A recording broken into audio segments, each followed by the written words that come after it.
다음은 두 분의 지정 토론자를 모시고 토론 말씀을 듣는 시간을 가지도록 하겠습니다. 먼저 첫 번째 지정 토론자이신 연세대학교 국제캠퍼스 하연섭 부총장님의 말씀을 듣도록 하겠습니다. 소리 없는 박수로 맞아주시기 바랍니다. 예, 안녕하세요. 잘 들리시죠? 예, 이런 아주 중요한 포럼에 초대를 해주셔서 감사드리고요. 토론의 시작을 어떻게 해야 되나 고민했었는데 아주 고맙게도 정재현 교수님께서 토론자한테 주시지 않은 슬라이드를 보여주셔서 제가 사실은 토론하려고 준비했던 시작을 굉장히 편하게 할 수 있지 않을까. 정 교수님께서 why, what, how의 질문을 주셨는데 저는 AI 시대 교육의 기본 방향을 평소에 이렇게 이야기합니다. Back to basics, 기본으로 돌아가자라고 이제 이야기를 하는데 사실은 이 문제를 김진영 교수님께서 지적을 해주셨어요. 그러니까 딥러닝이라는 게 배우는 것만 이제 아는 거고 개념과 개청적 구조를 배우는데 굉장히 취약하다. 특히 취약한 게 뭐냐 하면 왜라는 질문에 취약하다. 이런 이제 말씀을 주셨거든요.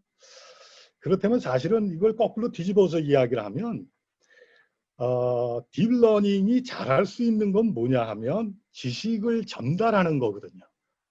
그러니까 AI 시대에 그러면 인간이 할 수 있는 능력은 뭐냐 하면 사실은 지식을 흡수하는 게 아니라 질문하는, 우리가 흔히 교육에 가장 이제 기본적이라고 이야기하는 게 답을 찾는 사람이 아니라 좋은 질문을 하는 사람이 제대로 된 교육이다 이렇게 이제 이야기를 하는데 우리가 지난 수십 년 동안 교육의 방향을 이런 사고할 수 있도록 하는 교육이다라고 이야기를 했지만 사실은 이 AI 시대에 와서 이런 기본이 훨씬 더 중요해지는 거 아닌가라는 생각이 들고요. 그런데 또 하나 다행은 코로나19 때문에 저희 모든 대학들이 지금 온라인 교육으로 전환을 하면서 사실은 교수들이 봉착한 가장 심각한 문제가 뭐냐 하면 지식 전달하는 거는 이제 더 이상 대면 교육이 필요 없다라는 생각들을 굉장히들 많이 가지게 됐다는 거죠. 그러면 대면 교육의 역할이 뭐냐 이제 하게 되면 사실은 계속해서 질문을 할 수 있도록 만드는 교육, 생각하도록 만드는 교육이 아니겠는가라는 이제 생각을 하게 되고요. 그래서 앞으로 우리 교육의 방향은 사실은 back to basics로 좀 가야 되지 않겠는가라는 그런 말씀을 먼저 드리겠습니다. 그 다음에 이제 두 분 모두 말씀하신 게 AI 시대 인재 양성 방향 이렇게 이제 말씀들을 주셨는데요.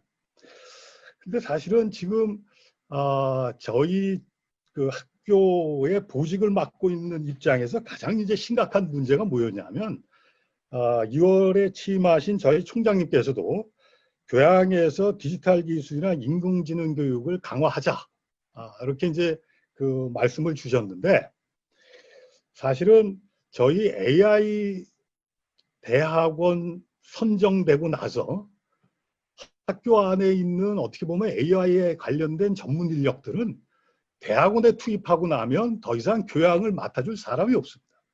이건 저희 연대의 문제뿐만이 아니라 거의 모든 대학이 봉착하고 있는 그런 문제가 아닐까 하는 거고요.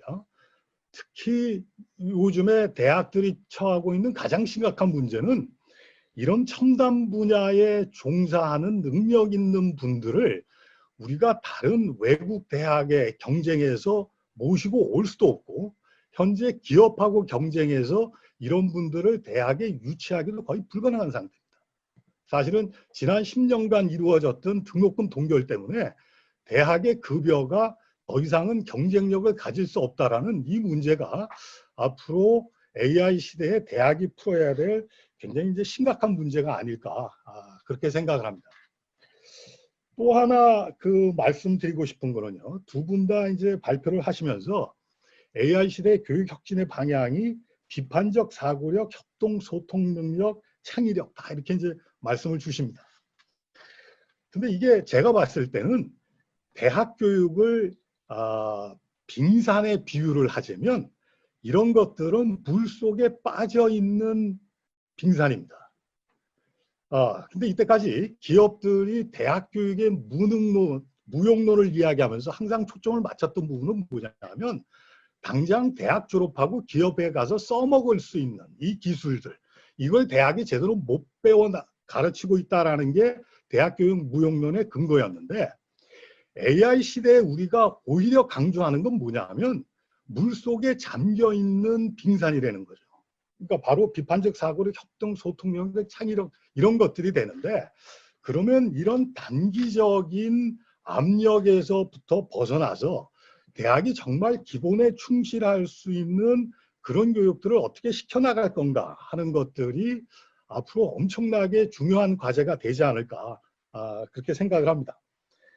그 다음에 이제 그 하나 재밌는, 뭐 다른 학교도 다 경험을 하시는 거겠지만, 이번 한 학기 내내 온라인 교육을 하고 나서 저희가 얼마 전에 전교생을 대상으로 설문조사를 했더니 유독 1학년 학생들의 온라인 교육에 대한 만족도가 무지무지 낮습니다. 1학년 학생들이 이렇게 낮은 이유를 저희가 생각을 해봤더니 이게 이런 겁니다. 고학년으로 올라가면 올라갈수록 대학 교육을 받아야 되는 일종의 임플리시트한 난리지를 교수와 학생들 간의 상호작용을 통해서 몸으로 체득한 상태였다는 겁니다. 그런데 이런 학생들은 학교를 나오지도 못했기 때문에 이런 임플리시트한 난리지를 배우고 소통할 기회가 전혀 없었다는 거죠. 그러니까 이게 의미하는 바는 뭐냐면 우리가 생각하는 것 이상으로 공식적인 지식뿐만이 아니라 이런 비공식적인 지식, 상호작용을 통한 지식이 대학 교육을 받아 나가는데 어마어마하게 중요한 이제 이런 그 요소가 아니겠는가라는 생각이 들고요. 사실은 이 문제를 앞으로 어떻게 극복해 나갈까 하는 것들이 굉장히 중요한 과제가 되고 있다, 이렇게 이제 말씀을 드리겠습니다. 두 가지만 더 그 말씀을 드리고 싶은데요. 하나는 뭐냐면 AI 그 창의융합 교육뿐만 아니라 각 나라가 특정한 문제에 대해서 접근하는 고유의 방식을 갖고 있는 게 아닌가라는 생각들을 이제 하게 됩니다. 이게 이제 뭐냐 하면요. 이게 바로 캐나다의 CFA에서 나온 결과인데, 우리나라가 전문 인재 양성에만 치중하고 기본 소양 교육에는 굉장히 미흡하다, 보편 교육에는 굉장히 미흡하다 하는 건데요. 저는 그 정재현 교수님 이 그 발제문을 보면서 바로 떠올린 게 뭐냐면 우리나라 AI 교육에 대한 접근법은 국민 체육에 대한 접근법과 똑같다. 그러니까 바로 뭐냐면 올림픽 나가서 금메달 받는 그 정책만 갖고 있을 뿐이지 보편적으로 건강을 증진시키는 것은 대단히 소홀했다라는 거였는데, 사실은 AI 교육에 대한 우리나라의 접근 방식도 여기서도 별로 벗어나 있지 않다라는 것. 그래서 어떻게 보면 앞으로 챔피언을 키우는 교육도 중요하겠지만 AI 교육의 방향성에 있어서 보편적 교육하고 포용적 교육으로 어떻게 나갈 건가 하는 게 앞으로 대폭 강화가 돼야 되지 않겠는가라는 이제 그런 생각입니다. 마지막으로 또 하나 말씀드리고 싶은 게 뭐냐면 정 교수님께서 이제 말씀해 주신 게 뭐냐면 학교 교육도 굉장히 중요하지만 앞으로 성인 교육, 평생 교육 뭐 이런 것들이 대단히 이제 중요하다, 이렇게 이제 말씀을 하셨습니다. 그런데 이게 AI 교육에 대해서 우리가 이걸 강조를 하면서도 사실 우리나라 교육의 가버넌스나 교육의 재정에 대한 투자를 보게 되면 우리나라 교육의 틀은 여전히 개발연대 형태입니다. 그래서 저는 이렇게 표현을 하는데요. 우리나라 교육 시스템은 개발연대 교육 시스템과 AI가 절묘하게 공존하고 있는 형태를 취하고 있다. 그래서 사실은 거의 학교 교육 중심으로 그래서 그 이 학교의 그 어떻게 보면 경계 내에 있는 교육만을 우리가 강조를 하고 있기 때문에 두 분께서 발표하신 이런 보편 교육으로 가는 걸 우리가 제도적 틀에서도 굉장히 제약하고 있는 게 아닌가, 이런 문제를 어떻게 앞으로 해소할 수 있을 건가 하는 것들도 우리가 관심을 가져야 되는 과제가 아니겠는가, 그렇게 말씀드리면서 제 토론을 마치도록 하겠습니다. 예, 감사합니다.